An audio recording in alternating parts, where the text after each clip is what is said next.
Session with Dr. Farid Holakouee.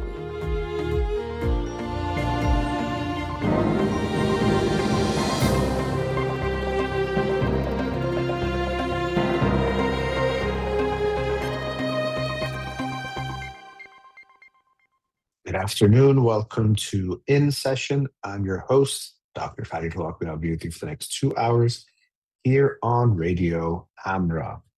Wanted to talk about something I experienced lately, and so it's going to bring up some related topics, even about language acquisition, how humans are um, primed for it or very much ready to learn, speak, and understand spoken language. Um, Also, the experience of when you have a child and seeing things or trying to see things through their fresh eyes, where everything is new, and also enjoying that, and also trying to teach them things or teach them about the world in whatever ways you can, including language. So I'll share the experience that was quite eye-opening that made me think about all of these things. So our son Keon is actually today 14 months old, just over a year old, and so he's made some sounds or words. His first word was goal, which people say he's definitely your son because I love watching soccer. So that was his first word, and a word he still says a lot. But he also now is saying some other words, mom, baba. He kind of says, but he also calls babies baba. I think he can't say baby, but so he's trying. He is definitely saying some words and showing us he's paying more attention to the words, and he's mimicking us in lots of ways, including trying to copy what we say. So it's really been fun and fascinating seeing this stage and this part of his development. And so I'm always been talking to him since he was born.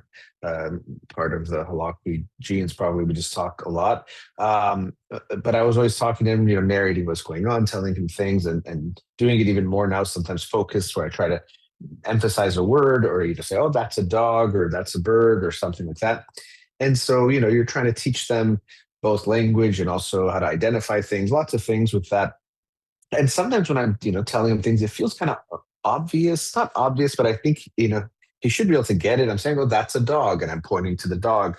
And lately he's been very interested in them, and it feels like, okay, all of it should make sense. I'm saying that's a dog, and he should know that dog is the object, or the thing that I'm pointing out, this living being that's walking around that he thinks is cute. It feels like it makes sense, and that it should be in some ways easy for him to pick up, or at least to kind of get what I'm saying.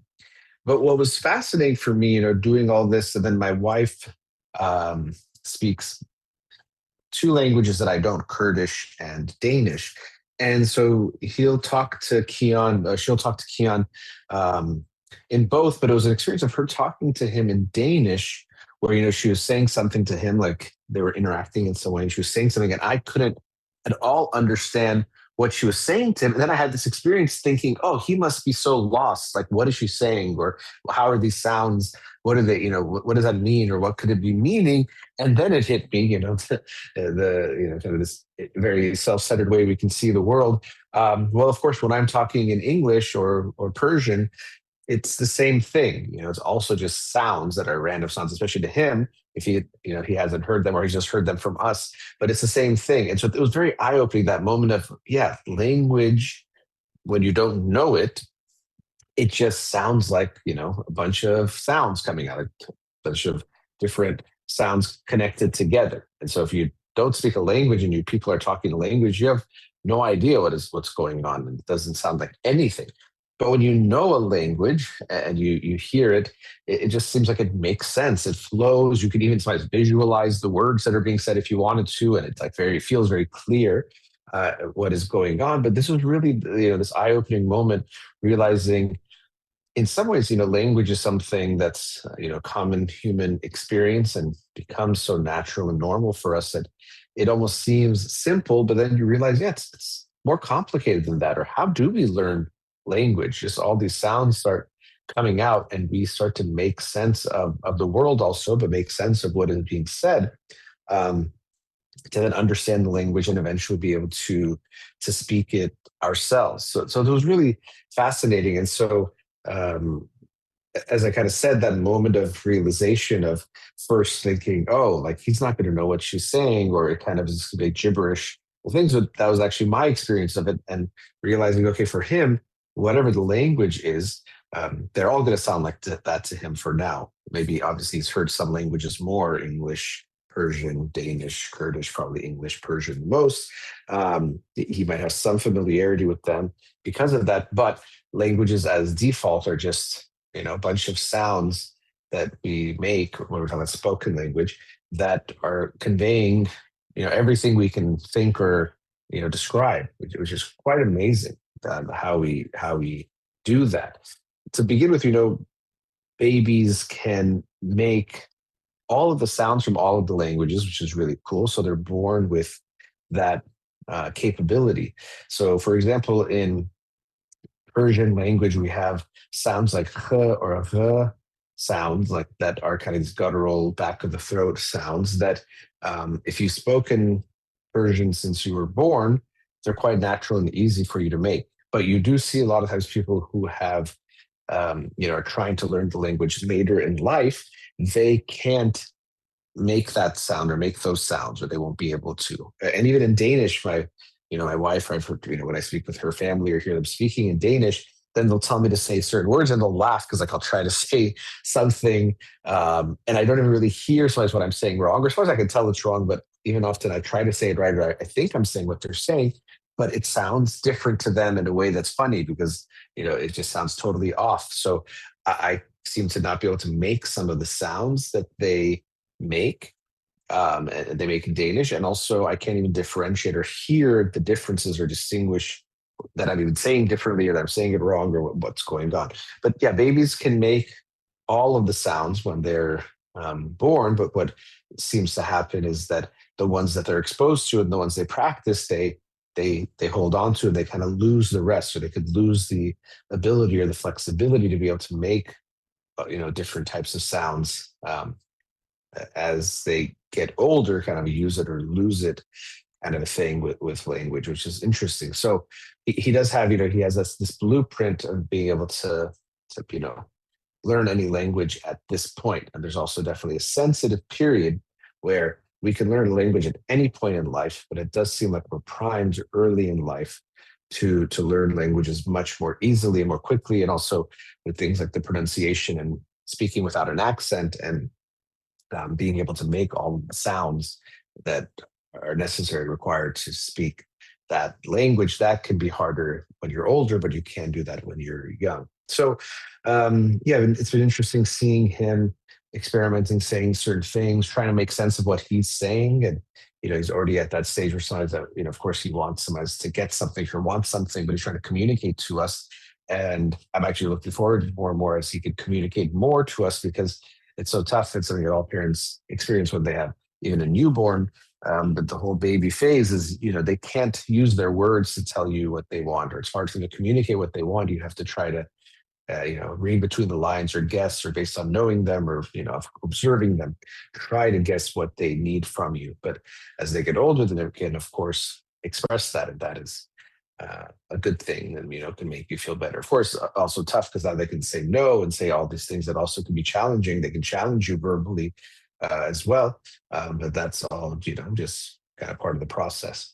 So I'm going to talk a lot about language, but then here for a few minutes, and maybe it'll continue in the next segment, I wanted to talk about something that's kind of different terms, but one way of phrasing it is calling it the curse of knowledge, and that's basically this type of psychological, cognitive psychology concept that it's hard for us to understand or imagine what it's actually like not to know something we know.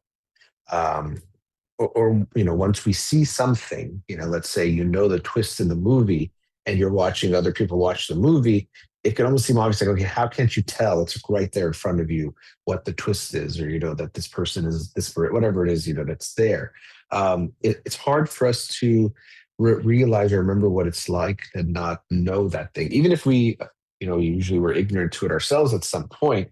but it's hard for us to now, when we're watching it, hearing it, whatever it is, to not understand that. And this also, could be if you're trying to teach something. Once you know a concept, when you're trying to teach it to someone who the concept is new to them, it can be hard for you to try to remember or understand what it's like to not know it, to know how it should be explained or what should be explained. And this is the thing that people who teach, there's a huge range in how good they are at remembering, realizing, understanding how to communicate something to someone who doesn't know it already. Of course, doesn't know it the way they do, right? You're a professor, you're a teacher, you've possibly been studying this topic for decades. And so much of it will seem basic and easy, and um, you might even wonder if it's worth saying. And so it can be hard to understand what is it like not to know. And of course, trying to understand the level of your students' understanding, because and also that they might have different levels, but to be aware of, okay, where do I have to meet them to then fill in the rest of the space? But we can have a hard time just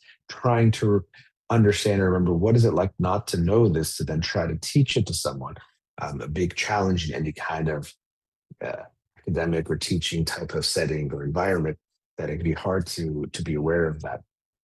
But then also when we know something, like I was saying with the language, once we know the language, it can seem obvious. So you maybe hear someone who doesn't know English, hearing someone talking, they go, oh, they could probably pick up what's going on more or less. Like maybe they miss some things, but shouldn't they be able to pick up some of it? And then if you hear a language you have zero familiarity with and don't know any related type of languages, and you're just going to hear a bunch of sounds coming out, it's not going to sound like anything.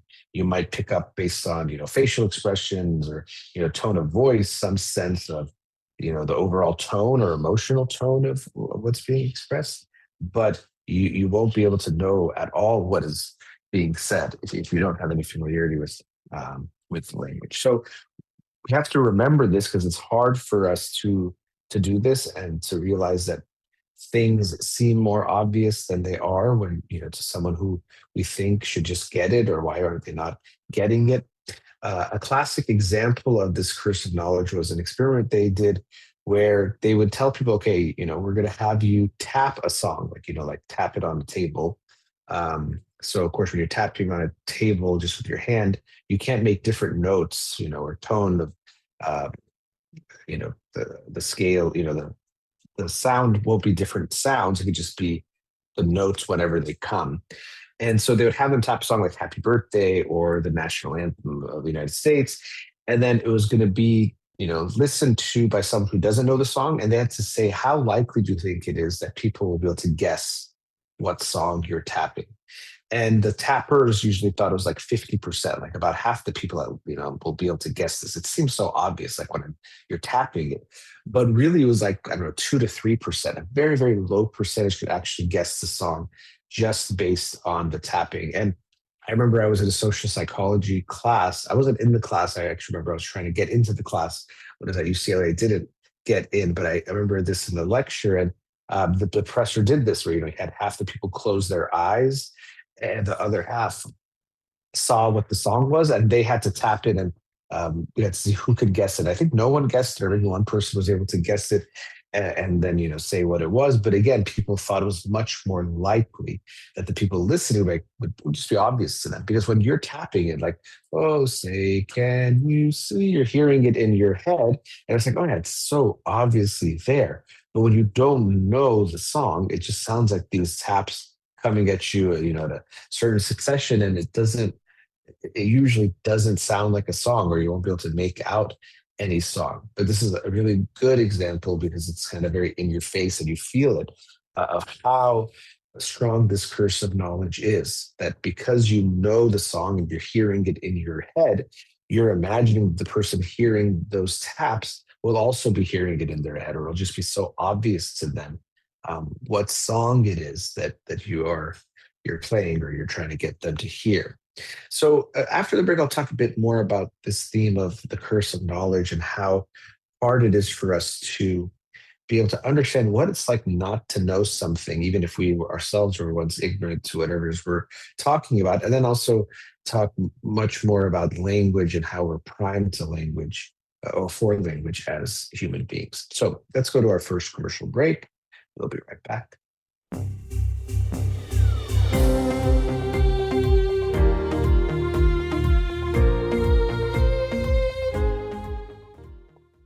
back. I was talking in the first segment about language, the experience of hearing my son hearing, a new language, or new to me at least, and realizing how difficult it is, or how language can seem so obvious once you know it, but once you don't know it, or it's the language you don't know, it's actually, you realize how complicated it is to learn it. And now it's talking about the curse of knowledge, this concept in cognitive psychology, where we see that once we know something, it's very hard for us to remember or understand or even imagine what it's like to not know it completely. And part of that is because once we know something, and especially if we really know it or learn it, it becomes so automatic that it's hard for us to even realize we're doing something or that we know something. Or it almost might seem like it's not that we know something, it's just so obvious, whatever it is that we're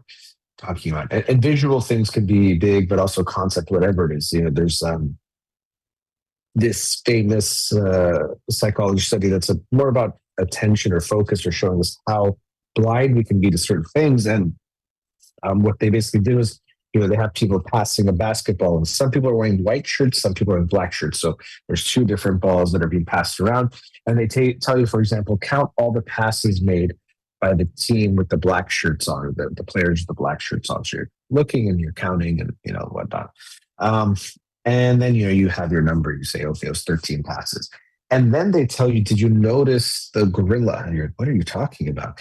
And actually, I experienced it myself, and I didn't see the gorilla. And what happened is, these players are passing the ball back and forth. And while they're doing that, a person in a gorilla suit comes and I think even pounds on their chest, and then walks out of the frame, but is in there for a few seconds. And I didn't see it at all, which is shocking because it's literally a person in a gorilla suit. It's not something small. It's not like they're there for a flash. They're there for several seconds. They're even doing big movements, and then, they're out of the screen. And then when I've shown that to other people, even though I remember how I didn't see it, I'm like, okay, I didn't see it, but it's so obvious. Like, there's no way they're not seeing this, right? They're definitely going to see it. And sometimes I've shown people they have seen it, but sometimes they have not. And it's a reminder that even though I'm talking about it now, when you experience it, it's hard to really not know, to know what it's like, or to try to know what it's like to not know what you already are aware of, or you already know. Even for this segment, I talked about tapping the song. I practiced it because I thought maybe I'll try to do it on the air. But every time I did it, it felt like it was too obvious. Like, oh, if I do the Star Spangled Banner, this is so obvious. And I was like, okay, this is probably the curse of knowledge in effect. I also didn't know if it would work with the audibly, how that would sound, or, how it would play out. But it was funny because I kept thinking, this is just too obvious. Like, I mean, let's do a different song. But I think that's just a curse of knowledge. In effect, showing us that even if we're talking about the concept and trying to understand it, even still, it can be so hard to not be affected by what we already know. So as I was saying, especially when it's automatic, that makes it very hard. And language becomes something very automatic. You don't have to think your way through the words or think about what is being said. You just automatically know what is being said. It's so automatic that it can actually interfere with other things. There's something called the Stroop task, or the Stroop effect, which is a really interesting psychology kind of test that you could do, or experience, where they basically, you're asked to say the name of the color of the ink that a word is written in. So there's all these words written in different colors. So like the word bird is written in blue, and then, and there's no connection. It's just random, let's say. And you go through the colors. And it's pretty easy, right? It sounds like how simple. You just say blue, black, red, different. But then the challenging task is they, are asking you to do the same thing, say the color of the ink that the word is printed in. But in the second instance, or in this more challenging task, the words themselves are colors. So the word is brown, but it's written in blue ink, or the word is yellow, but it's written in red ink. And what they find is sometimes people will even make errors. They'll read the word rather than say the color of the ink, or at least there will be a delay because there's this interference that you can't help but read the word And because you read the word and it's a color like blue, brown, whatever it is, and you're supposed to name a color, the color of the ink, it'll make a delay in how long it takes for you to actually say the name of the color of the ink. It's called the Stroop task or the Stroop effect. And I don't know if it's true, but I've heard it rumored that this has been used at times, or I think was used, the story I had heard during the Cold War, um, to try to find spies. Because let's say a Russian was pretending to be American and trying to infiltrate, American intelligence, or become part of the CIA, or somehow get insider information in different ways to then share with Russia. Um, and they, in their background, they're saying they're American, born and raised here, all this stuff, but they've actually, lived their whole life in Russia up until a few years ago. Well, you could do something like the Stroop test. If they say they don't know Russian, you can put the words in Russian that are colors, and if you don't speak Russian, the characters are totally different. You don't know what they are. It wouldn't impact you. There would be no interference. You'd just be able to rattle off the names of the colors. But if you speak the language, it could be a lot harder and you might have that interference, so you'd see a delay. And so I don't know if it's actually true. From what I've been able to, I looked it up several different times and I can only find it as anecdotal or a possibility, but nothing has been clarified. But it would make sense that this could be a way to try to identify if someone actually knows a language that they're claiming they don't know. So if someone is saying they're born their whole life here and don't know any Russian, but then all of a sudden they're showing a delay when the words are, the colors of names or colored words are used in this task, that would show us that, okay, it seems like you do know the language, because again, it's automatic. You can't know the word. When you read the words, they kind of just, you see them and your brain automatically reads them. You don't have to try to read them. So it's automatic. So it's really, that is interesting. Maybe it's not true either way. I think it's a cool concept or something to think about whether it was actually utilized in that way, but just shows again this curse of knowledge that when we know something, it becomes automatic, and then it can interfere with other things, from ignoring what we're reading to try to understand what it's like not to know whatever it is that we know. And this can also apply to things like cultural values, where something seems automatic, that it's not cultural, it's just right or wrong. So, let's say in many cultures, if you're going into a room, if it's a man and a woman, the man will make sure the woman walks in first, ladies first, or, it's out of respect. And that feels right. So if, this kind of a culture, if the man walks in first, the woman might be offended, or people watching him might think, oh, he's not a gentleman or a good guy because he should let the woman walk first. But in some cultures, the man walks in first, not, as a sign of saying, I'm more important than you or better than you, but because they're going to check to make sure everything is safe and okay in that room before, having the woman walk in. So it's a sign of respect.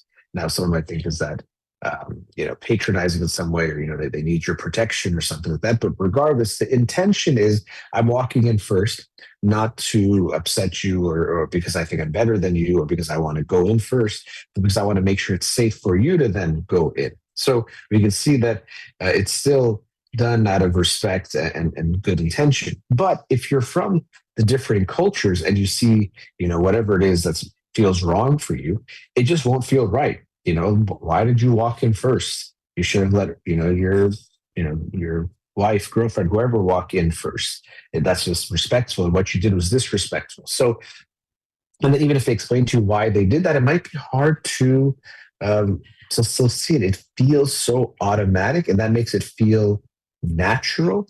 And because of that, it just seems like, no, this is just wrong. What you did was just wrong. What you did was disrespectful. You are selfish, or you don't care about this woman. And this is all because of how automatic it is. It's hard for us to recognize there are actually assumptions in what we are experiencing, what we're doing there. It's much more than that. And that's important to keep in mind, because culture gets so embedded and ingrained in us that we think that this is the right way to be and the good way to be. And if you do it differently, there's something wrong with you. It's not just about preference. Oh, you like warm sabzi, or you like some other kind of food. It's about right or wrong, good or bad, moral or immoral. So, in Persian culture, we have taruf, for example. And so if someone doesn't taruf, if you're really used to that, it can feel like wrong or that they're rude or something is wrong with them, or so many different cultural traditions. The same is true about something like money. Money is a social concept, social construct, something that we create together that has value because we all say it has value. And then if you see a big wad of cash, you'll have a reaction to it that feels, it is automatic, and then makes it feel almost natural. Like, oh no, it's not like a social construct. Money is just money, and it's going to make you feel a certain way, or has to make you feel a certain way. It's like, no, it doesn't. Especially, what money looks like in your own country or culture might differ, and you're going to have a stronger reaction to your money than, let's say to an American. Some European money could look like monopoly money or something like that. When you saw those different colors, but we use this green cash that has this reaction for us. So it can be hard for us to, another part of the curse of knowledge is, it's hard for us to, saying imagine what it's like not to know what we know. But another aspect of it could be looking at how we don't even realize the things that we had to learn, or things we've learned, or that are not just givens or not just natural, because they become so automatic, it feels that way. So we can also be unaware of what we've learned, or what we are, have the knowledge of, or, this automatic understanding of. And because of that, we'll make lots of assumptions about other people who might have different types of understandings or different knowledge, that something is wrong with them. It just feels wrong, when someone does a certain thing. It can be important to keep that in mind, that, that'll be the case. This also shows up in relationships where, because we're in our own head and because of this curse of knowledge, sometimes we might think things are obvious, like, oh, you probably know how I'm feeling, or why I'm upset, or my intentions, or whatever it is, fill in the blank.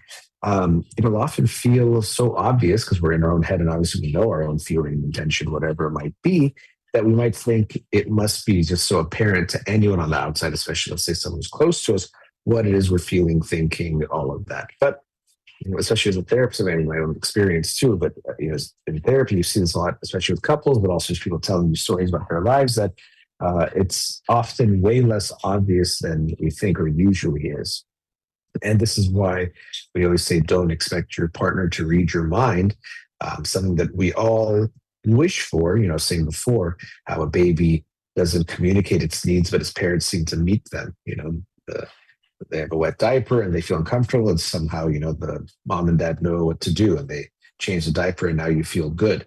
And so there is still this childlike desire that our loved one and the person who cares for us and takes care of us, and we take care of them, but they take care of us, they will just know what we need without us having to ask for it. And then add to that things like the vulnerability that it takes to ask for something, or to express a need, or maybe to say something you're feeling that you're ashamed of feeling or embarrassed about feeling. And even more, we would really like it if our significant other could just read our mind and know what we're feeling. But it's a very, very unreliable way of going forward, because yes, they'll sometimes get it right, or kind of be able to read our feelings or anticipate our feelings and all of that. That will happen and should happen in a good relationship. But at the same time, many times they're going to get it wrong. And we're going to think it's obvious, or they got it right the other time, so they will this time. But we're not aware of how much that curse of knowledge is playing tricks on us, that what we think is so obvious isn't so obvious to that outside person who we're hoping will understand what we're feeling. So just something to keep in mind, all these different ways that knowing something, whether it's information, whether it's cultural value, whether it's a song, whether it's whatever, we're talking about our own subjective experience. Although to us it feels so obvious and automatic, that doesn't mean that it's going to be easy for someone else to see the same thing, or they're going to have that same understanding, because of how automatic it feels for us. And a reminder of, just how many things that feel automatic, or maybe this distinction that automatic doesn't mean natural or automatic doesn't mean innate. So if you feel something without thinking about it, doesn't mean it's like a human universal that every human feels this from birth, or there was nothing you had to learn. We learn things, and over time, when something gets learned or reinforced so many times, it becomes automatic, or you no longer have to think about it. Kind of like language, where you don't have to think about what the word means. You just hear a sentence and you just know what the sentence means without individually have to think about all the words or put it all together. And then I'll carry on these topics related to language after the break. But let's go to another commercial break. We'll be right back.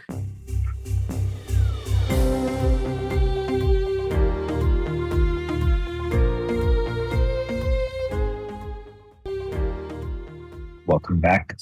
So as I mentioned, this segment, or probably the next few segments, I'll also talk about language and how natural or primed we are as human beings for language.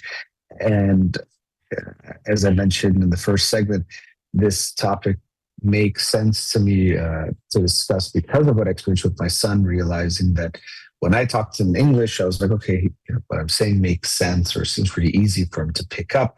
But then hearing my wife speak to him in Danish, I saw, this is just a bunch of sounds that he has to somehow make sense of, or over time will make sense to him. But it's not so simple because I was just hearing something that didn't make sense. So it was really eye-opening, this feeling of, wow, language is way more complicated to learn than you would think, and also probably shows why it's important for us to be primed for it, or that we are primed for it, because we all speak, almost all of us can speak and understand language quite easily. So it seems to make sense that we are ready to learn how to do this. Something that could appear to be very difficult and does take lots of time and repetition, but does seem to be easier than one could understand from this curse of knowledge even here, that I could kind of get that it would be even harder if we didn't have all of these things that make us ready to learn language, or different things that we can understand in human beings that make us seem primed for spoken language. To begin with, our brains have a lot of areas specifically devoted to language, but also language recruits lots of different parts of our brain. So in general, it's not good to think of the brain as having just like a speaking part, a hearing part, a seeing part. The brain isn't like that, even though we do talk about the visual cortex, or the auditory cortex, areas that might be more dedicated to something. But it does seem that almost every kind of activity that we do, or anything that the brain is doing, involves lots of different parts of the brain being activated in different ways. But we can see language being part of, or being involved, or having lots of parts of the brain involved with it, which seems to show that we are primed for it or ready to learn. Because this could be a plasticity type of thing too, but it does seem that our brain is ready for language in lots of different ways. We also see in humans some physiological differences. Now, all of these might not be purely unique to humans, but the combination probably is things like even we have a lot of motor control in parts of our, let's say, lips, mouth, tongues, diaphragm, larynx, more than other animals. Even especially mammals, or even when we think of apes being so similar to us, we do see some considerable differences. So it seems like we're physiologically ready to make lots of different sounds. The sounds of our spoken language are more sounds than most other animals, or really any other animals with our voices. So other mammals might have some of this kind of control, but not to the same degree.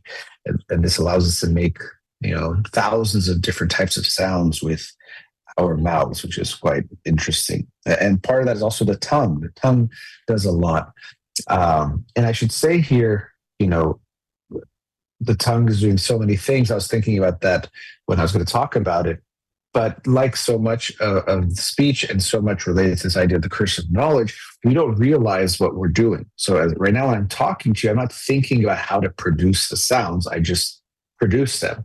Something is happening naturally. Yes, I'm thinking in some ways, but especially when it comes to actually producing the sounds, I don't think, okay, let me move my tongue like this or like that, open my mouth this much, adjust my larynx like this. It's all happening automatically. Kind of like walking, where if you actually try to mechanically control everything you do when you're walking, you wouldn't be able to do it. You have to just, walk once you learn. Speaking of which, things my son is learning, John has taken a few steps, a very, very sweet thing to watch him as he kind of embarks on this new part of his development, which is fascinating to see. And right now, walking for him is not automatic at all. He can take a few steps and he falls, and you don't feel like he's really thinking, or there's a lot going on for him. So it's definitely far from automatic. But at some point, it will be something that he won't think about, and he'll just be walking, just like we do. And language is a similar thing. As I was saying, our tongues are very flexible and can move in lots of ways that most other animals don't or can't do, which makes us able to produce lots of sounds. But we don't think about, how we move our tongue or any other part of our body when we're speaking. And so this allows for us to make all these sounds, but automatically do it, which also, again, makes us feel that it's something that we are primed or ready to do. A big one when we talk about physiological adaptations or physiological aspects of humans that seem to point to language being very significant is a descended larynx. And I'm not a biologist or physiologist or never been speak too much on this, but essentially the way our throats are is that there isn't two separate openings for breathing and swallowing, or they're right next to each other, the way we are, and this creates actually a choking risk. And this is why it's evolutionarily quite interesting, because not most other mammals don't have this. There are some that do have a descended larynx, but most don't.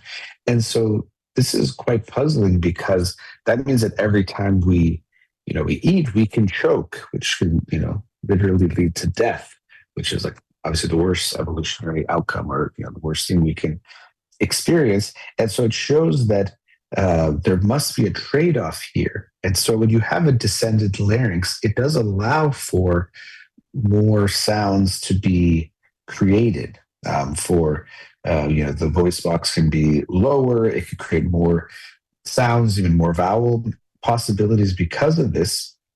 And so as a result, it could show how important language is, that really literally willing to risk choking or death to be able to produce language. Now, when babies are born, they don't have this descended larynx, which is why a baby can be breastfeeding, laying down, and drink comfortably and breathe at the same time with no concern of choking. And that makes sense. That's really good. So we see this isn't something that humans are just born this way. It happens over the course of development, beginning early in infancy, I think around 3-4 months of age, and continues for many years, even until in puberty, we see this happening again, which is why, men, when their voice is lower, it's related to this experience, but it's something that developmentally starts to happen in this earlier, very early baby phase, which then allows for us to make more sounds, but then opens up this choking risk possibility that you can't just cover the breathing tube when you are eating or swallowing. And so you always have that potential risk. So it shows just, again, this doesn't prove that we speak language, or, it's only we're not the only ones who have a descended larynx, but it does point to this kind of evolutionary trade-off, this idea that language seems to be so important for us that we would have this physiological potentially drawback or huge risk that we would be exposed to be able to allow us to produce more sounds. So language seems to be very, very important. Our hearing also seems to be tuned into hearing speech. Now, of course, there's coevolution here, but we do seem to be very much primed to that. And so there are these things that we could see that make humans seem clearly able to be ready for language, which is great because they're saying what could seem like um, such a difficult thing to make these sounds that you're hearing make sense to you, and then be able to learn what they are and then reproduce them, and then you can create your own sentences and phrasing and things. I'm happy that Keon, it'll be easier for him than it would be for me to do it now. And that is the case. If I was to learn a new language, even that might be the curse of language, my understanding of language or what words are and everything. It could also make it harder to learn something new. Our brains are fixed to then be able to hear or make sense of our language. So a new language that's very unrelated can be hard for us to even detect what is going on. And actually, speaking of detecting language and what's going on, another aspect of how natural it is or automatic once you know it is when you hear me speaking right now. If you're a native, especially English speaker, even though you might hear what I'm saying as these distinctive words. When I say we're going to go to a commercial break, it sounds like you can probably hear it. We are going to a commercial break, and many plants together. But often when we speak, I'm not taking a breath between each word, so it's almost like one sound, one continuous sound. And so when you speak the language, you hear these breaks, even though they're not there.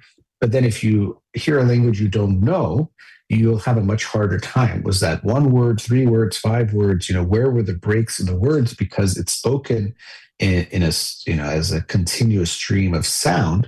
So it's hard for you to make sense of that. But to someone who's a native speaker, it just feels automatic. Like, oh yeah, of course. Like we are going to a commercial break. It feels so distinctive. I actually split it up there when I'm actually talking. I wouldn't do that, talking naturally. It would be just flowing out in a certain way. So it's really interesting that, again, it's hard to even realize you're doing that, but your brain just automatically does that and will make these little breaks or stops that allow for you to understand what I'm saying or hear what I'm saying, even though there aren't any breaks in what I say. Another interesting concept we see when it comes to spoken language, showing how we're primed for it in some ways, where our brains are ready for it, is when you see people in natural conversation, there's this back and forth going on. What we tend to think is, okay, I talk, I finish, and then you kind of think, and then you start talking after I've finished. But what we find in most natural conversation, the break between when I stop talking and you start talking is actually so short that it's impossible for you to have created, created the thought and then spoken after I finish. You must have been preparing yourself unconsciously at some level too, to speak, so that when I finish, you then started talking. With a very short gap in between is showing that your brain was anticipating when I would finish and then already preparing for what you were going to say. All of this done almost in this natural, unconscious way, and that allows for a conversation to flow back and forth. And often when we hear a pause in a conversation, you might think, oh, that was like a minute pause. Often it's just a few seconds. And this goes to other social things, of course, of how how we can feel when we deal with silence, but also how long silence feels, because we're so used to a natural conversation, a conversation that feels like it's going well, to just flow. I remember doing like mock therapy, like practice therapy. We would do on some of students that we didn't know, so we could kind of have more like feel a little more realistic. And then you'd look at the video and you'd be like, okay, I remember that felt like a really long pause. And then it would be like 5 seconds or 4 seconds, but it feels very, very long. That's kind of a separate thing. But anyway, going back to this notion that we are so ready for language that our brain is just ready to hear what's happening and prepare what it's saying even faster than allowing the person to fully finish, or it shows that we're somehow anticipating what the other person is, when the other person is going to end and when it's our turn to jump in and share our thoughts. So you can see, about the brain, I didn't get into all the details. There's lots of research looking at language areas and how the brain works, and how much of our brain is devoted to language. Physiologically, we can see that our body, especially, mouth, tongue, and our throat, larynx, there's a lot of parts that seem to be dedicated, or at least have evolved to allow for the production of many different types of sounds, to allow for language to be more complex. Because if you could only make a few different types of sounds, there isn't as much that you can do or will limit what you can do with language. And so much so that even with the descendant larynx, we see that it creates a choking risk, which shows that there probably is some kind of significant evolutionary trade-off, or else why would that be part of the human biology or human evolution for that to be the case? So I'll leave it there for now and continue after the break on some of these same themes related to language, the importance of language, and how natural and automatic it can be, which makes it seem that somehow humans are primed for language. So let's go to a commercial break. We'll be right back.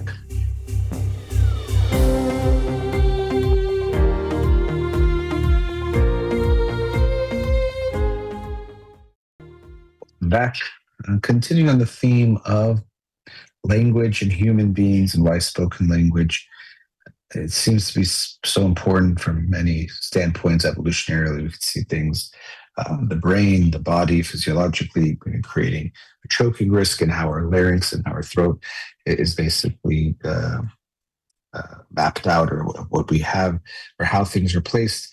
It makes us realize language must be very important, which might seem obvious. I'm speaking to you, so that seems like a big use of language. But we do see, or we can think about what might make language so important, which I also wanted to talk about. I also want to mention some things about how we create language that could be interesting. Of course, we can't know exactly how all languages were created, but sometimes we get some glimpses into that. And one very interesting example of this comes from Nicaraguan Sign Language. And I did not know this until I myself got more exposed to sign language. I was very fortunate to get to do this volunteer opportunity where I got to volunteer at a school for deaf children in Costa Rica. This is back in, I think it was the summer of 2007. So wow, that's almost 20 years ago. And so I didn't know much about almost anything about sign language up until that point. And my assumption was ignorantly that it was just, there was words for things, and you could just like say, the cat or whatever it is, the thing you were talking about. I didn't consider that it was a grammatically complete language, or that they would be grammatically complete languages. But that's not the case. Sign language is a grammatically complete language with its own syntax, and depending on which one. And that's the other thing that I was ignorant to, and I found that most people were.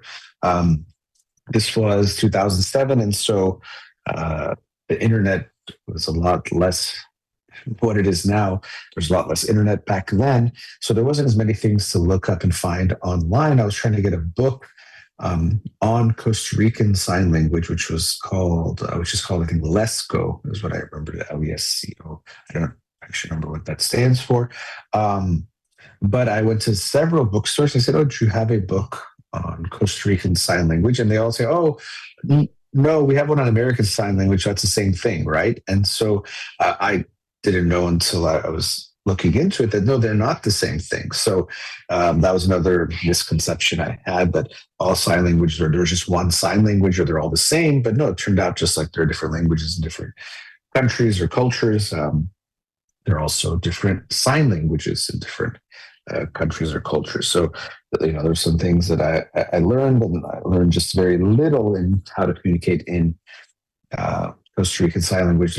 I saw there's overlap in many of the words that I'd learned with American Sign Language, but there's differences as well.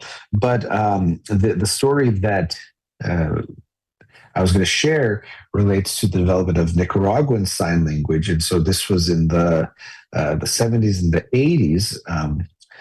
Many deaf children who had not been themselves exposed to a formal or a specific type of sign language, they came together in schools, and they invented collectively, quite beautifully, their own entirely new sign language. And over time, it had its own grammar and all of that, and became more formal and complex. But they developed their own language, which is really quite remarkable and beautiful. And I think it also shows the significance of language for our just human existence, communication, connection, relationships, just all of that, that these children were able to come up with their own complete language over time. Really, really amazing, to think about how that was done. So they didn't learn a language; they created their own. They made a whole new language. So I think that does show another indication of this one, how in a way innate or natural it is for us, or at least we're primed to that possibility to have language, but also the importance of it. And that's also something important to think about and talk about as well. As I said, the descended larynx is this really great example that why would we physiologically evolve something that can literally lead to our death or make it more likely that we can die doing something as natural or something that we have to do as regularly as eating food. And so we would imagine there must be some evolutionary trade-off, but that trade-off must mean if that's the cost, the benefit must be really, really high. Why would we trade that off? It can't be something small that we get in return for that. And again, other animals I've talked about can make sounds. Other animals can communicate in certain ways. So we're talking about it becoming more complex. So why would that be the case? And so there's no way for these things to be, there's no way to test it to say for sure this is why something has evolved. When you look at evolutionary explanations, they are usually kind of like hypotheses or just opinions at some level, but opinions based on research and understanding. Try to explain, okay, why would it make sense for something to evolve? Sometimes with physical things, it can be more obvious, but especially when we're talking about psychological, cultural things, something like language, it can be more difficult to just kind of quantify it or, make it so concrete. But there have been many theories or ideas that have been put forward that's to make sense, and you can kind of think for yourself what makes sense for you as far as the benefits that humans would get from language and complex language. One thing that we see in human beings in general is the ways that we cooperate in very large scale ways.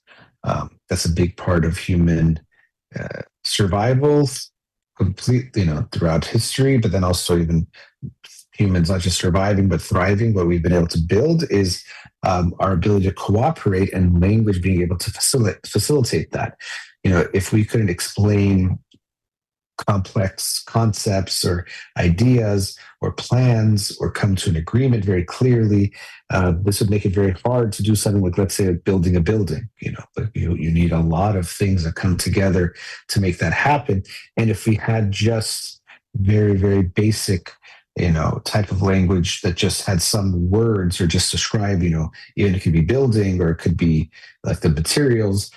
If we could just name things, it'd be very difficult for us to be able to do anything complicated like that. So we also see, and I remember Michael Tomasello has done a lot of research on human even more moral development and looking at why we might be the ways that we are.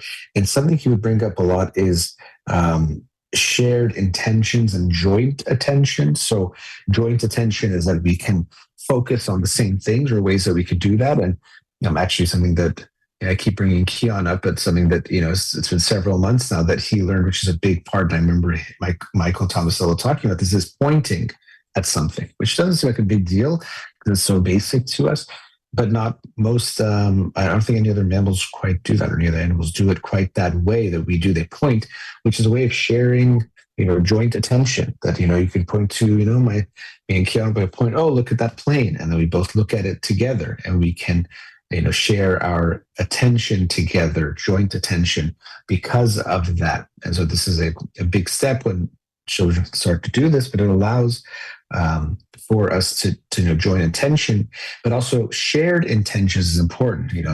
So if a group of people want to go for a hunt, being able to communicate is really important to be able to complete this task that involves shared intentions. So we want to make sure we all want the same things, but also sometimes you have to delineate tasks, who's going to do what, how we're going to do it, go forward with those things. So anytime we're trying to coordinate to do something together, cooperation involves or can benefit from being able to communicate much more about things. And so humans do this at a level that most other animals don't. Thinking of beavers and making dams. And so there's lots of instances in nature where we see animals cooperating in really incredible ways. So I don't think cooperation is limited to humans, but we do seem to do it in certain ways that are very, very complex.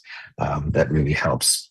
Another theory that has put forward is there's a way that language allows for the accumulation of things. So, imagine if we didn't have any kind of written language, spoken language, every generation would be maybe learning from the one before them, whatever they could teach them while they're alive, what they've learned, but then that next generation trying to pass it on. We would see that it'd be a lot harder for knowledge, understanding, technology to accumulate and to progress.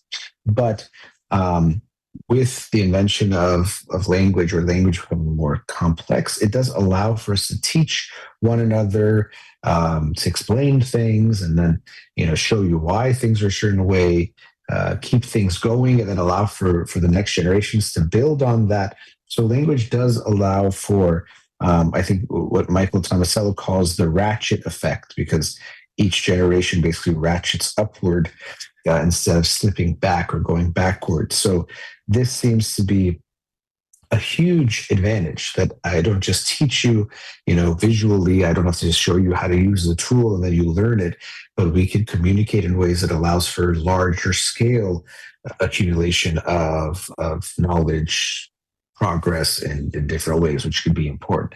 And so language itself allows for us to also teach one another much more complex things, which relates to this. So I can explain to you things that haven't happened yet, abstract things or things in the future.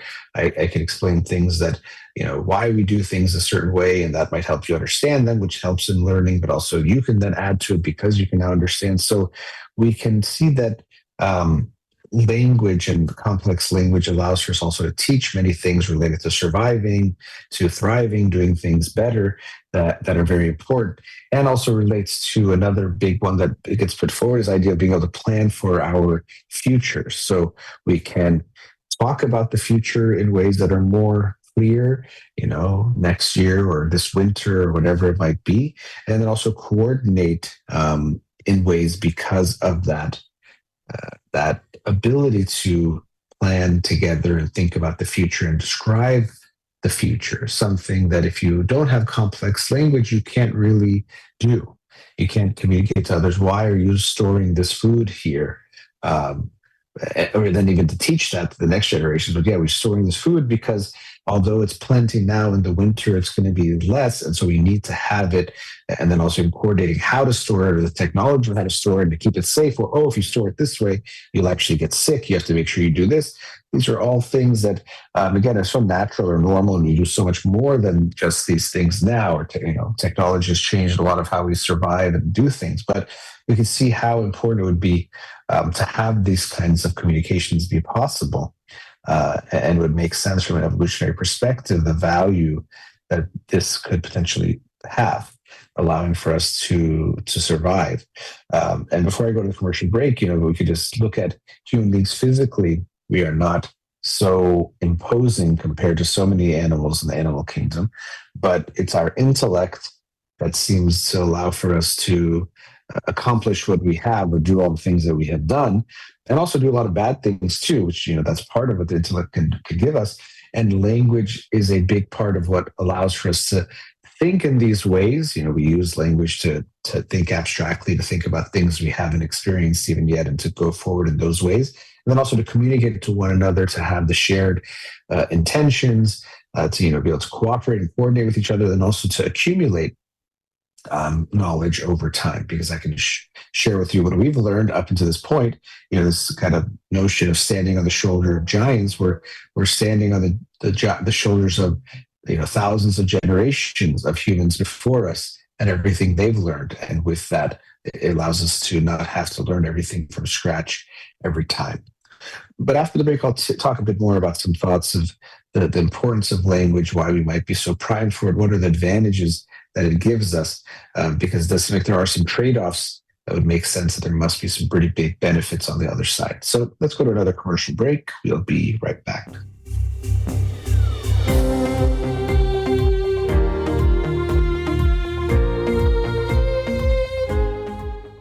Welcome back.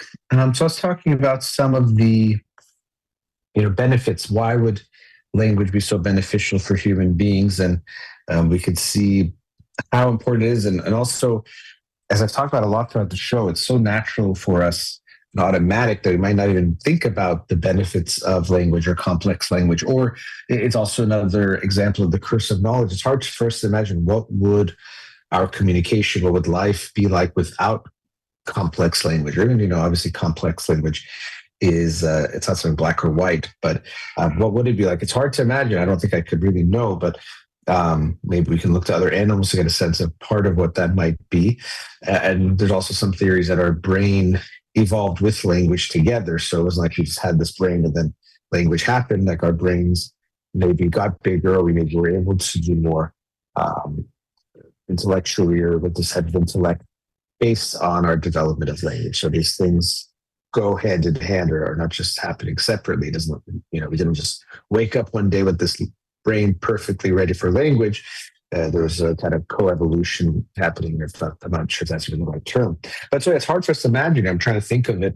I can describe it, but it would be, we wouldn't get to describe things in this way. That would kind of be part of it. So it would be very limited. What could you do? How much could you coordinate with someone if all you could do is, maybe show items or say a few words that meant something, but not a lot of symbolic language? Not a whole lot. So we can see that the complexity of human society would not be possible without language. So we can't really imagine it. How would we do so many things without that? And so, it's beneficial in a lot of these ways. What it would be like without it, if language just disappeared? It's kind of a thought experiment. What would happen? I think the world would kind of fall apart, or we'd maybe have to go back to certain things. Or how can I explain something to you? Misunderstandings happen all the time with our spoken language. Imagine the kind of misunderstandings that would happen now. If I come take something from you and I'm like, oh, I'm going to bring it back, but you don't realize I'm saying, I want to tell you that I want to bring it back later.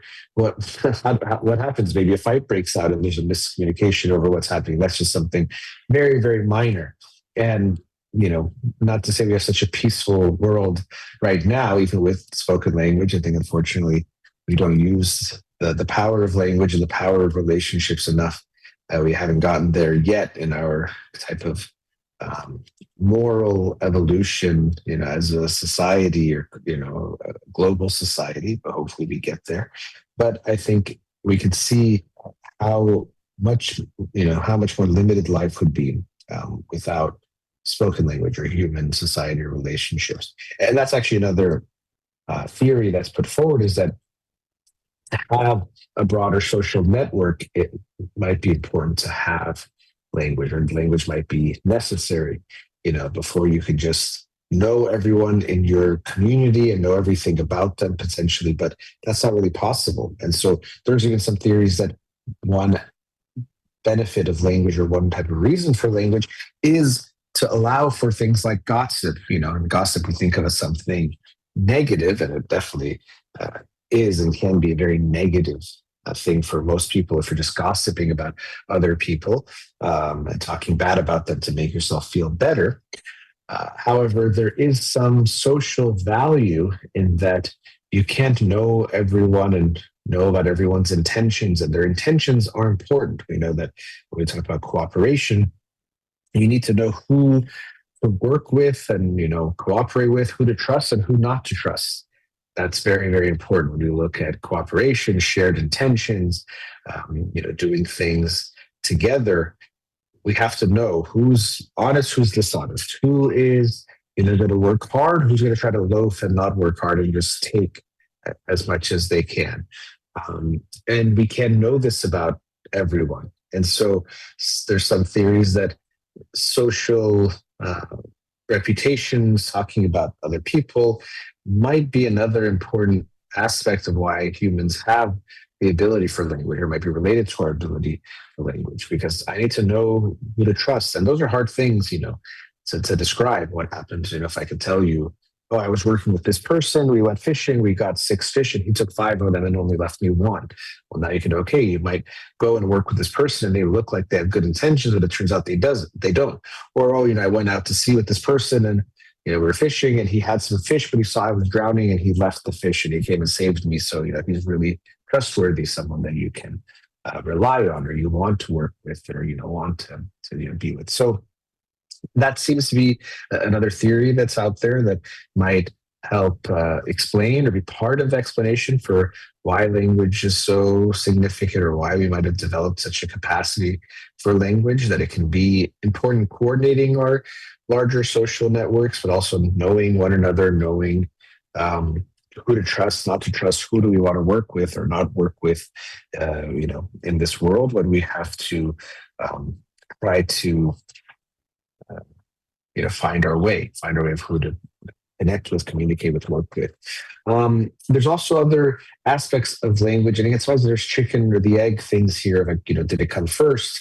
Is that the reason for it? Was it something that came after the fact? But even if we look, our ability for symbolic thought allows for us to create types of unity or coming together. Right now I'm watching, as maybe many of you, the World Cup, and we see a country, or what does that mean for there to be a country, in the sense of unity. So our ability for symbolic thought allows for stories to be told about, certain things. Or if you look at religion, without complex language, religion wouldn't be possible. And then maybe many people are thinking, oh, maybe that would be a good thing if you have this negative view of how religion has, what effect it's had. And I can understand that. But nonetheless, if you look at just the impact, without complex symbolic language, it would be impossible to have much, anything close to the type of religious communities that we have, and community in general, especially if it's from people that don't live right next to you, or you're not, that way connected to. It'd be very almost impossible to form and build. So it does seem that we have a lot of symbolic value in language, or the symbolic value of language has had huge impacts on society and creating stories. We have a story of our country, of our community, of who we are, that can create, a lot of connections. But also, as I say that, I can recognize it also creates this us versus them. So it helps to create this us, but in doing that, it also can create this them, that, this is who we are, but then there's people who are not that. And unfortunately, often that can lead to being against those people or that group, or whoever it is that is not you, to horrible effects, even death and destruction that could be part of that. So we could see that aspect. So as is the case with almost any kind of development, I think when we look at language, obviously it's overall a beneficial thing for human development, for human beings. But we can see that there's negatives that can come with it too, or it creates the possibilities for negatives. Even this possibility to think about the future and then describe it, or have this kind of abstract thought and think about the future. It also leads to the possibility of anxiety. And now I can worry about things, or have anxiety about this future, because I can think about it and symbolically represent it and even talk about it.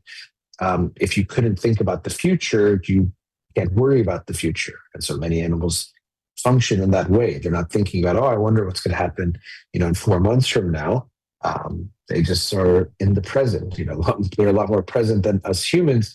We have the gift and curse of being able to not be present. It allows for us to reflect on the past and learn from it and things like that, and to then prepare and plan for the future.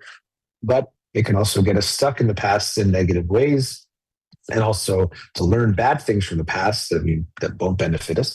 And we can overly think about the future, or overly worry about the future in ways that are detrimental to us. So it creates possibilities, but some of those possibilities can be negative as well. So I think in total, again, it's hard to imagine what life would be like without it, but I think it's obviously a good thing for humans that we have it, but it's important to understand what are the ways that it can also be harmful. And you can relate to what I was saying before. It can create this us versus them, where you might want to just kill someone, you don't even know because of the stories and because of this the symbolic language and what's being expressed and how that can impact us. That's another automatic part of language is we emotionally get impacted by just these sounds, which is interesting. If someone says bad words in a different language that you don't know, you don't feel anything. But if you know the language and someone says bad words in that language, you will just react to it automatically. Words will have that impact. Beautiful words can have a very calming effect and move us in a certain way. Hateful words can affect us. We do get impacted by words. And so that's the whole thing, is that symbolic language, the complex language that we have, allows for communication, allows for expression, allows for so many things. But that means that expression can be good or bad, positive or negative, and impact us in good or bad ways. You can be just enjoying your day and someone can make some sounds with their mouth that will hurt your feelings, can mess up your day, can make you feel very bad. Someone can also say some very loving words that, even if you're feeling bad or feeling average, might make you feel better. So it's really incredible how strongly language impacts us, how important it is to us and for us, and how natural it seems for us to learn language, speak language, understand language in ways that, although we have the curse of knowledge, it's hard to imagine it any other way. We can recognize, it does seem like we are pretty ready for complex language, or language the way that it is, and that seems to me that it's pretty special and pretty important to us. And so, as I was saying, I think talking about the importance of language, I know makes me think of how language is talked about, which is almost funny because you're using language to talk about language, but these different ways that sometimes people might undermine or reduce the significance of language. That words don't matter, or the type of word that is used, people shouldn't make that a big deal, or it should be okay, or even a slur. It's just it's just a sound, it's just a word. So what kind of impact could it have, or it shouldn't be something that people should get upset about, or feel anything about. But I think those are too simplistic and kind of try to make it black and white ways of looking at things, when the truth is much more complex, as it often is. That language does have impacts, and we have to understand that and accept that. Just like someone can tell a joke and it can make you laugh, someone can also tell a joke and it can be hurtful or offensive, or someone can say something hurtful or hateful and that'll make you feel bad, or can make someone feel bad. So undermining or undervaluing language or words, I think, is just undervaluing something that we know is so significant. And because it's so significant, it just has different types of impacts. And even, as I was saying before, language can feel so automatic, but language is also not something that is static. People that are linguists or, study languages, they'll often talk about languages as these living, breathing things, in the sense that they evolve. That, if you read English from 300 years ago, the language that I'm speaking now, it's almost unrecognizable to what I'm speaking now. And it didn't change overnight. So this evolution has to be slow, because, for language to have value, we have to have some shared understanding. There has to be some shared meaning to it, that we can talk and it all makes sense. So if everyone has just a different, word for everything, or every day everything changes, there's no way for it to have value. There has to be some part of it that is, the same and static, but then also it does evolve as we evolve or change. New words come, we shorten saying, things in certain ways. There's lots of ways that language changes and evolves over time. And so with that, it means that what I hear now, if someone heard it 200 years ago, or vice versa, we might just naturally have very different reactions to it, because of how language evolves, and then it becomes part of the air we breathe or our surroundings, and now we get affected by it in different ways. Or we even see this with something that's considered very profane. You can't say that on TV, or it's really bad 50 years ago. Now we might think of as like not bad at all. Or, it could be vice versa too. Some words that were acceptable to say before talking about people in a certain way might have been okay. Now it's not okay.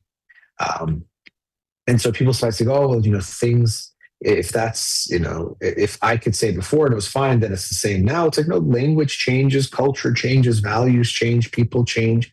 And so you have to keep up with that. Language is this living, breathing thing. It's not something that's just stuck in stone. And you could say, well, I learned it this way and that's it. Nothing's changing. No, that's just not the way it is. Just like money changes. You can't go to the store and be like, oh, I paid $1 for this 20 years ago. I'm going to pay you $1 and you have to give it to me. The value of words change too over time. And so you can't just assume that because you knew the value once, you can just function or operate from that place again. So we're going into the last commercial break, and after the break, I'll continue on some of these themes related to language, words, just some thoughts using words and language to talk about words and language. So let's go into our last commercial break. We'll be right back.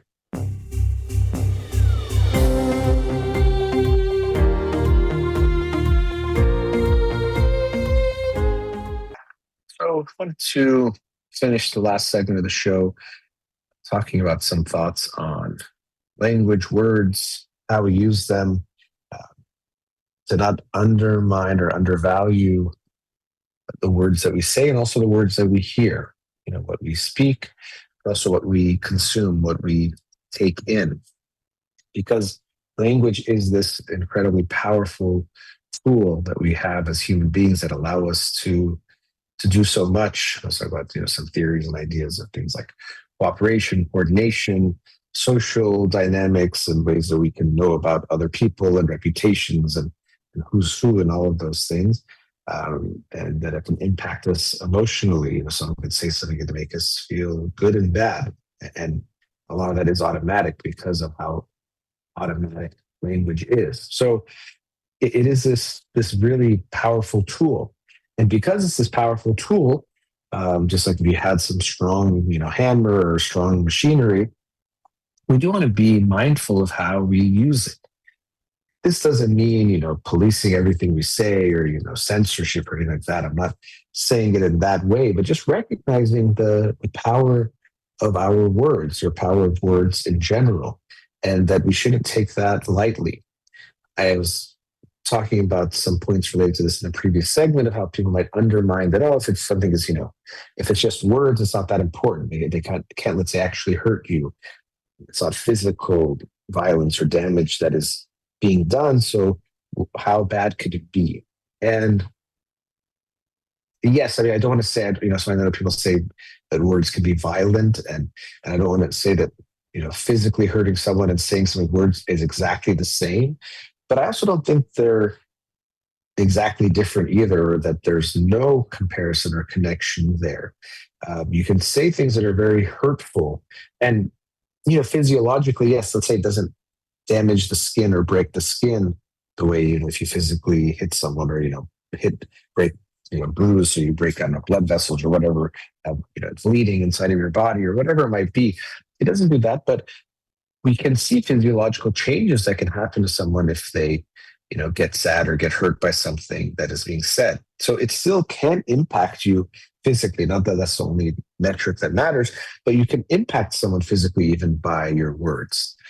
So as I said, I'm not here to tell you that words are the same, hurtful words are the same as hurtful, violence or hitting someone, aggression in that way. But I think it's a bit foolish to think that there's no pain that is caused by words, or that words don't have that effect or can't have that effect. So I don't think we should take that lightly or think that if it's just words, it makes it okay, or anything is okay when it comes to words. Having language is beautiful because we get to express so many things that without it we'd be unable to express. Or, even we it seems like we think in words at some level. So maybe even without language, we wouldn't be able to think these things. It's really complicated to think about how even this has come about, or really understanding it. As I'm talking about it, I'm a bit confused myself. Really, there's a lot of chicken or the egg, or how do we even make sense of that? But I do think it's important to value the words that we say and to think about what you say to the people around you, what you say in general. to not undermine that or undervalue that. If you have people that you care about, it doesn't mean you have to say what they want to hear, but you should care about what they feel and think about what you say, especially what you say to them. That's really powerful and important to remember that can have a huge impact. Um, with Keon, our baby, of course, right now the words themselves have less value because he doesn't know them. But you can see how much we can impact his mood just by how we react and respond to him. And of course, we're not babies forever, but that doesn't change. We get impacted by the ways that people interact with us, and their words can be a big part of that. I've heard some people say, something to the effect of, if someone says something really mean or hurtful or something that is hurting you, well, just pretend like it's said in some foreign language, a language you don't know, then it wouldn't impact you. And I get the notion of it because it's almost, kind of as a thought experiment, it would be possible. If you didn't know the words you were saying, you wouldn't feel anything to them. So maybe you can just imagine that or kind of like, pretend that's the case. But because language is automatic, as I've talked about throughout the show, that we just kind of take it in, we really can't do that. And not only that, if we're going to be listening to other people, if we're going to be able to take in the good, we have to be able to take in the bad. Or essentially, we have to if we're taking it in, we're taking it in. You can't choose. Can't choose after the fact. If someone says something hurtful, you feel hurt instantly from it. Now, of course, how you think about it, feel about it can impact how you feel over time. But that initial response or reaction, it's not something you can just control. Someone yells profanity at you, it's not the same as if they yell, a nice thing or just, say yay or something like that. The volume might impact you in a certain way, but what they're saying will feel very different to you. So, we can't realistically do that, just tune out or, all of a sudden be illiterate or, a non-speaker when someone says something we don't like. If we engage with other people, it's going to affect us. We'll be impacted by that, and we can't unhear it or not know what is being said. Or we have to try to numb ourselves to everything. You can't just numb yourself to the bad. You almost might have to just tune out overall, which you can choose to do, but I don't think that's the right way to approach it. I think we have to all accept that we can be impacted by what people say. And there's something of, okay, well, you shouldn't care what people say. That's another type of kind of pop psychology or just a general, whatever you want to call it, wisdom or advice that we hear. And like so much of this type of advice, what I think happens is sometimes there's a general theme that has value, but then it gets taken to an extreme that can almost take away its value or at least make it more complicated if it's actually beneficial or not. So let me explain what I mean. I think most of us do care too much about what most people think, especially people whose opinions should have almost no value to us. So, someone you don't know. Now with things like the internet and social media, just random people can comment on your picture or videos or whatever it is and say their opinion. People who don't know you, who you don't interact with, who there's no connection with, and you still will feel something, or you can feel something to what people are saying. And in that case, yes, if some random person is just saying, some insult to you that you don't know who they are, and they're anonymous and they're saying something, and it impacts you, I think it would be beneficial to care less about, that person's comment, this person who doesn't know you. But unfortunately, we tend to care a lot about it. It feels very real. And this kind of goes back to our brains being used to being part of small groups where everyone you interacted with, you did know or did have some impact on you. So, anyone you interact with, you still have this feeling that their opinions matter. Their thoughts about you do matter, where in fact, they really don't. So I think in general, most of us care too much about what other people think, and it would be better for us to trim that down. But then the extreme advice of you shouldn't care what anyone thinks is not accurate, because if you have someone in your life, like a loved one, if you're married or your kids or someone, even a close friend, if they're upset with you, yes, you could say, I don't care what they think, or, I shouldn't care what people think, but that's actually a very unhealthy place to come from. That is, someone who doesn't care about the people in their life or the people that they're close to. Those are not people that you shouldn't care about what they think. Now, even there, it could depend. If they're saying, "Oh, I think you should," I want you to do this, and to try to make a decision for you without letting you decide for yourself. No, you don't have to, do what they say just because you care about them. But if your, let's say, husband or wife says, like, "You hurt my feelings with something you said," or "I'm upset with you," saying "I don't care what someone thinks" is not a position of strength, or a position of high value, or whatever you want to call it, or being a good person. That's actually a really careless thing and a heartless thing, to not care about what your loved one feels about you and how you're treating them. So um, the words that we say, yes, we could say it doesn't matter what other people think about them, but it depends on who we're talking about. People that are close to you, you should care. Again, not to say you should censor or only be or say what they want to hear, but you should have some awareness of how what you're saying can impact them, because your words can do, being a powerful tool, they can do a lot of good, they can also do a lot of bad. And we have to be aware of that. I'm sure we all can think of times in our lives where we were having going through something difficult, something challenging, whether it was a heartache or heartbreak, just we're feeling down, whatever it is, and someone said something to us that really had a big impact, that really helped us um, feel a lot better, or gave us some motivation or some hope or inspiration, whatever it might be. And it was through their words. And yes, of course, it could have been the way they said it, and lovingness or kindness and how they approached it, for sure. But for sure, the words also had a big impact, or did a lot of the work there. And so that tells us that those words can have a big, meaning. I also just think about my work. Here, of course, I'm talking, but also often psychotherapy is called talk therapy, where you're talking about your feelings, you're talking about things you've been through. It's all through the talk, which helps create the relationship and all of that. But it's through talking that people can, over time, feel better or have changes in their lives. So I feel like my career, of course, is very much embedded in talk having value, language having value. But I think it's pretty inevitable, or it's pretty undeniable to see the value of the things we say, and to not undervalue that. And so, the thing before, it's about what we say, and so we do want to be very mindful of that. But also, what we take in does impact us. If you hear a lot of hateful things, automatically over time your thoughts will become more hateful. You will take all of those things in, and it starts to become who you are. You are what you eat, and so you are what you consume. When it comes to, here I'm talking not just words, it's like they're floating, but social media, yeah, also of course what you read, videos you watch, whatever it is, the people you interact with, they will start to impact you. The words that we hear more come to us more easily. If you use a lot of profanity, let's say, those words come to you more natural if you hear a lot of profanity. If you don't, it'll come to you less. So we get impacted by what we take in. And so we want to be mindful and aware of what we take in.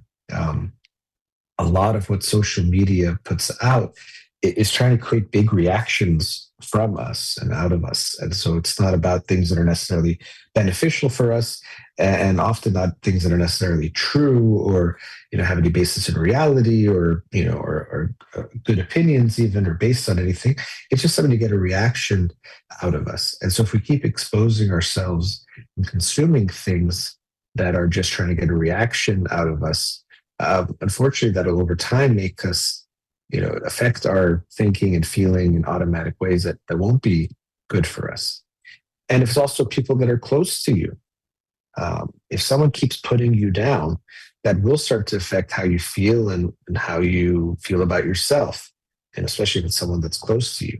And unfortunately, this is what we see so often with children, that they can have parents that are physically abusive, of course, having its negative impact, but also the verbal types of abuse, or just the things that parents can say to their kids, can have such a big impact, because language is a very powerful tool, and it's even more powerful based on how close the relationship is and what type of relationship it is.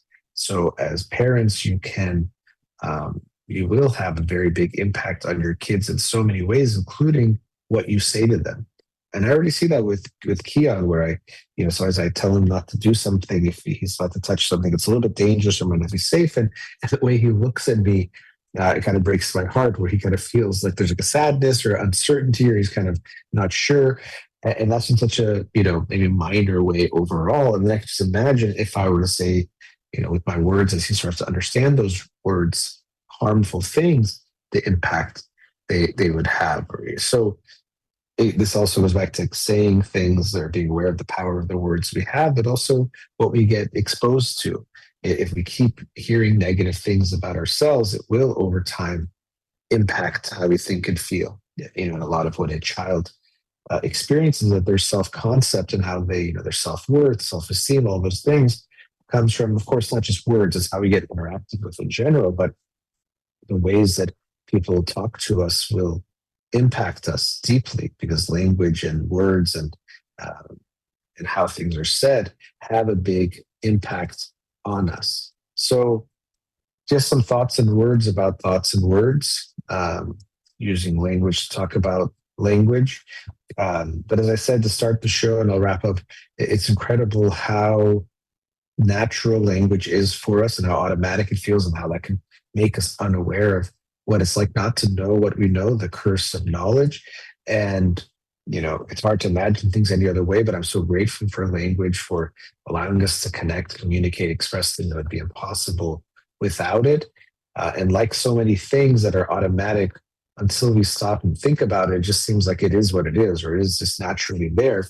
We can see that everything that goes into human beings' ability to create the sounds, to comprehend sounds, think about it, all of those things, there's a lot. I just really barely scratched the surface on it at all. And some things I talked about, but there's a lot to dive deeper and really try to understand human language, why it is the way it is, how it might have evolved, but also all the different things that allow for it to even be possible. All right, that brings us to the end of today's show. A big thank you to Farid in the studio. You've been listening to In Session with Dr. Farid Holakouee, free Iran.